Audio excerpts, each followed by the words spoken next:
시청자 여러분 안녕하십니까? TJB 8시 뉴스 시작합니다. 서울과 수도권 대학들이 속속 등록금 인상에 나선 가운데 그동안 눈치를 살폈던 충청권 사립대들도 조만간 인상이 본물을 이룰 전망입니다. 건양대가 대전권 사립대 가운데 처음으로 인상 신호탄을 쏘아 올렸는데 다른 사립대들도 인상을 사실상 결정한 상태에서 발표만 앞두고 있습니다.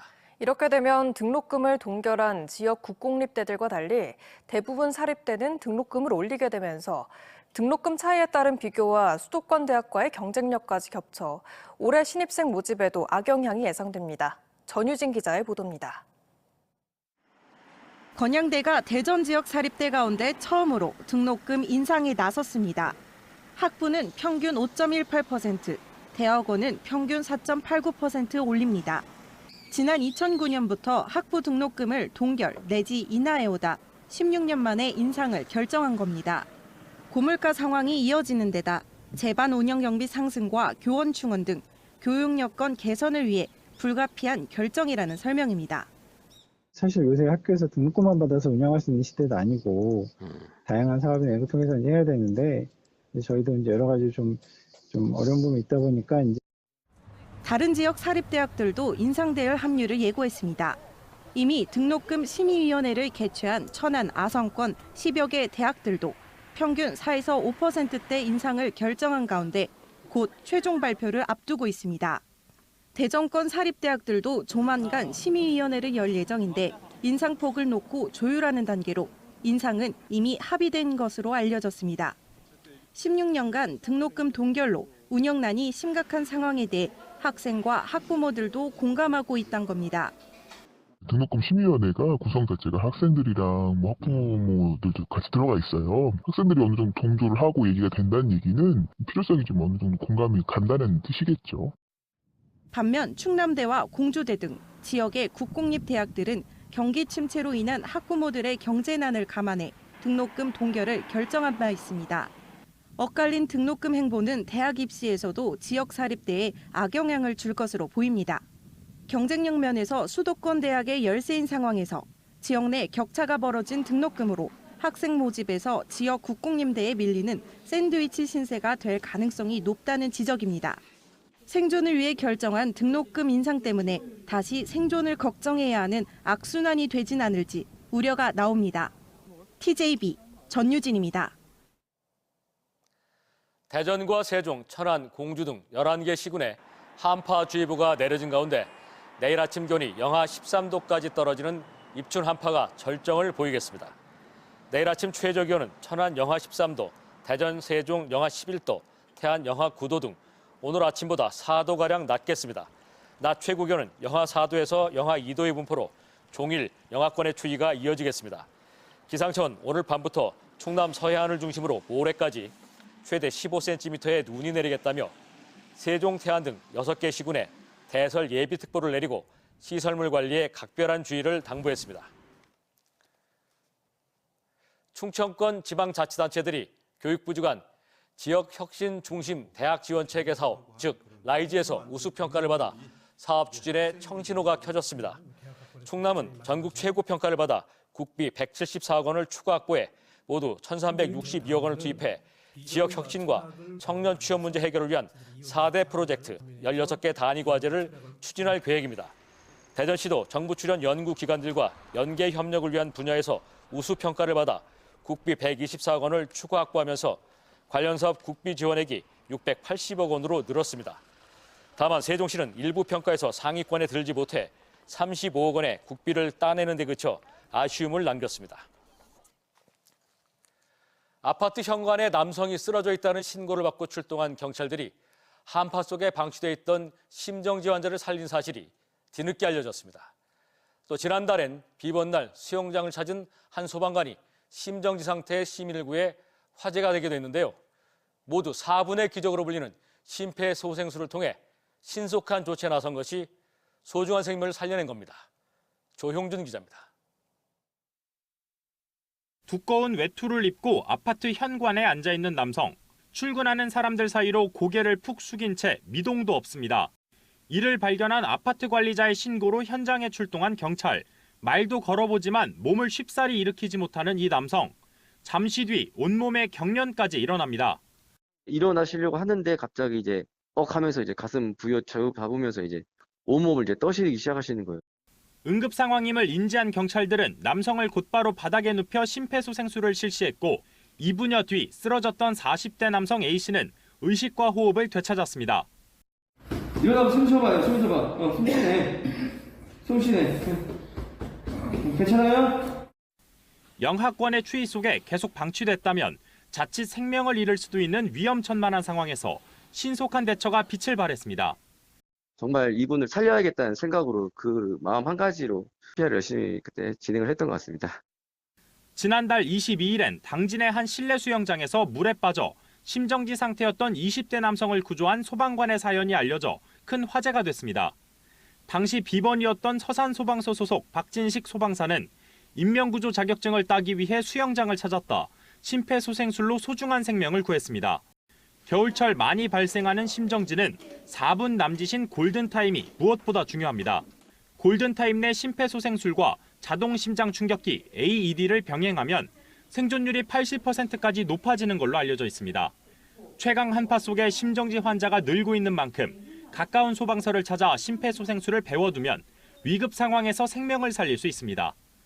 또 심폐소생술을 모를 경우에는 119로 전화하면 음성이나 영상통화를 통해 실시간 안내받을 수 있습니다. TJB 조형준입니다. 문재인 정부 시절 울산시장 선거에 개입한 혐의로 기소돼 1심에서 실형을 선고받았던 조국 혁신당 황운하 의원이 항소심에서 무죄를 선고받았습니다.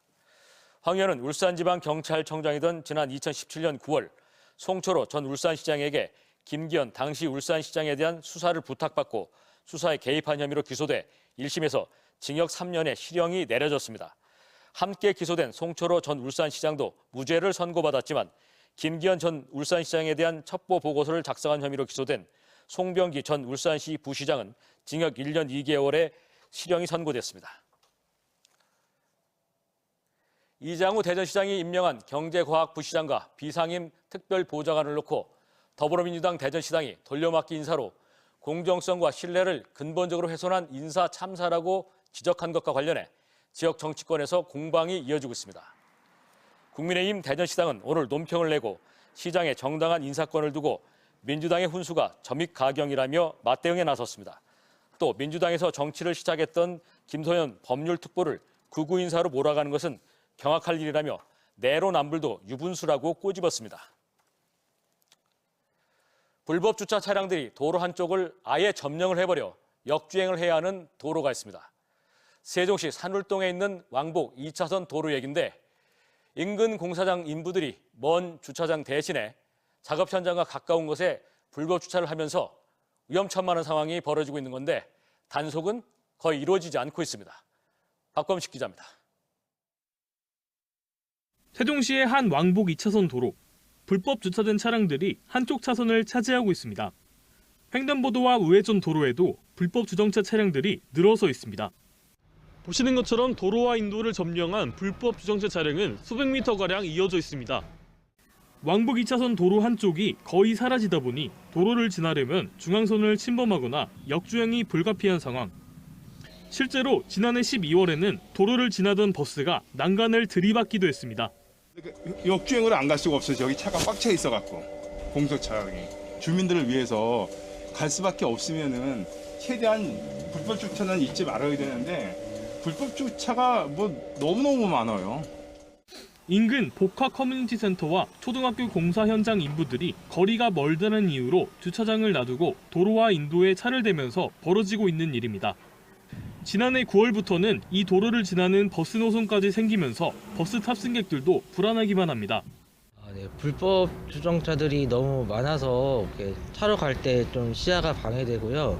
좀 아이가 위험할 것 같기도 해서 걱정이 좀. 위험천만한 상황이 이어지고 있지만 세종시는 인력 부족을 이유로 단속에 손을 놓고 있습니다. 좀 심한 불편을 초래하는 그런 차량은 단속을 하고 이동을 해주는 차량에 대해서는 계도 조치를 하고 있는 상황입니다. 인근에 단속용 CCTV도 없는 상황에서 버스와 일반 차량들이 아찔한 고개 운전을 해야 하는 상황이 계속되고 있습니다. TJB 박범식입니다. 말다툼을 하다가 홧김에 형에게 흉기를 휘둘러 숨지게 한 30대 남성이 경찰에 구속됐습니다.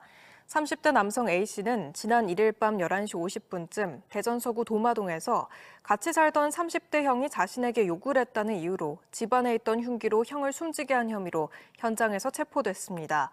경찰 조사에서 A씨는 술을 마셨거나 돈 문제로 다툰 건 아니라며 평소 형과 사이가 좋지 않았다고 진술한 걸로 전해졌습니다.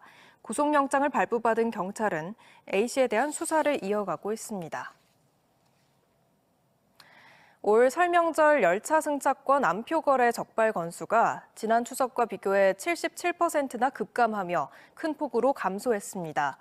코레일이 설 특별소송 기간인 지난달 24일부터 그제 열차 승차권 암표 거래 단속 결과 지난해 추석 기간 107건보다 크게 줄어든 25건을 적발했습니다.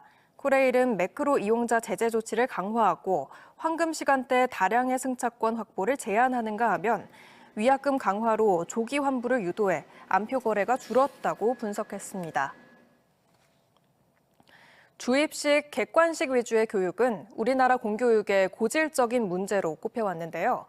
대전교육청이 토론과 논술 중심의 교육과정인 국제 바칼로레아, IB 프로그램을 도입하기로 해 관심이 모아지고 있습니다. 어떤 장단점이 있는지 김진석 기자가 살펴봤습니다. 4년 전 IB 교육과정을 도입한 제주의 한 고등학교입니다. 교사 대신 학생들이 토론하고 실험하며 과목 간 융합을 통한 수업으로 기존 교육 방식과 확연히 다른 교육과정을 운영하고 있습니다.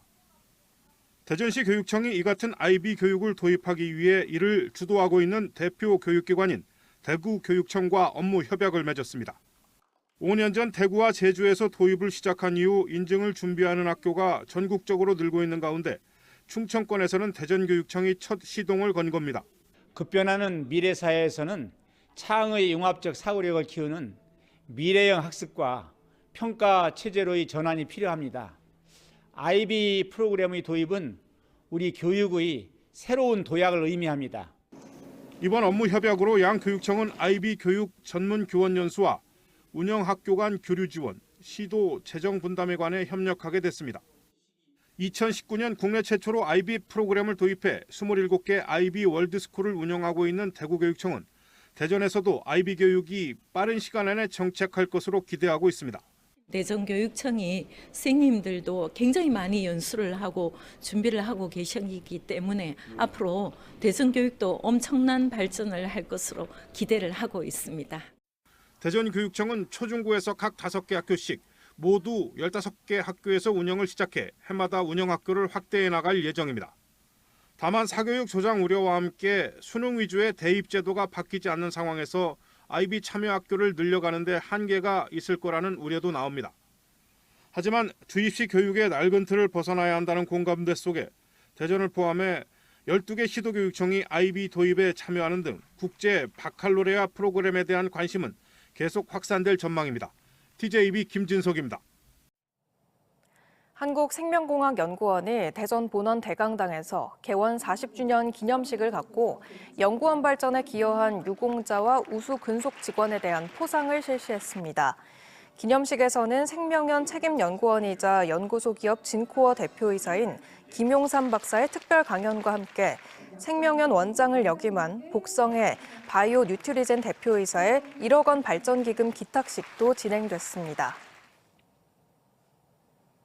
서산 대산항의 지난해 물동량이 5년 만에 9천만 톤을 회복했습니다. 해양수산부 대전지방해양수산청에 따르면 지난해 서산 대산항의 물동량은 2023년 8,386만 3천 톤보다 7.4% 늘어난 9,010만 톤으로 집계됐습니다. 지난해 주요 취급화물은 석유 정제품이 3,754만 9천 톤으로 전체의 41.7%를 차지해 가장 많았고 유류와 유연탄, 화학공업 생산품이 뒤를 이었습니다. 전체 물동량의 8.3%를 차지하는 컨테이너 물동량은 중국 등으로 플라스틱 원료 수출이 줄어들었습니다.